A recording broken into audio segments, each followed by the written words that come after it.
kwetikuita panyaya vision apo ndichikupai nyaya dzinopisa dziri kuitika muZimbabwe. Tisati tapinda munyaya tinokurudzirana kulaika nekusheya kuti ndirambe ndichiita manyemwe, ndirambe ndichifambisa basa.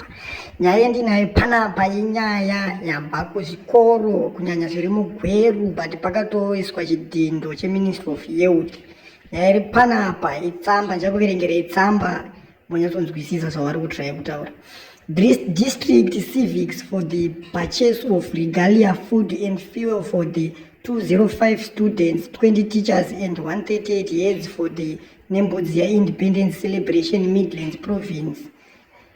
The district is requesting all schools to conduct a once-off civics in order to purchase regalia, food and fuel, including uniform costs for the Nemutemo Independence Celebration to be conducted on the 18th of April 2025. The heads are expected to deposit the civics money in the BSPZ account. The civic money must not exceed $1 per child.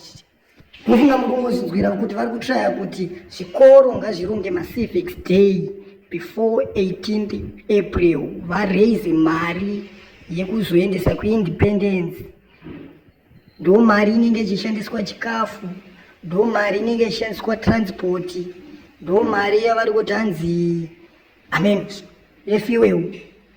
Hatichazive kuti mari yenyika cheche iri kuendepi kana vanhu vakutofosa kuvabereki kuti takuronga macivics day kuti tiraise mari yekuti inoshandiswa kuindependence. Isi hatichazive kuti independence yacho iri kuitirwe chii kana kusina mari kana vakubatirira vanhu. Zero nezuro takatoona vakalonja chimutemo chavo chekuti kana une hama yako yafira kunze kwenyika yakukwanisa kubhadhara mari kuti iwe kunoku pabhodha chituna, kureva kuti kana une hama yako ikafira kuSouth Africa, ikafira kuBotswana, ichisvika pabhodha inobhadhara mari bhodhi kuti ipinde munyika. Ameno kuti munozoona sei.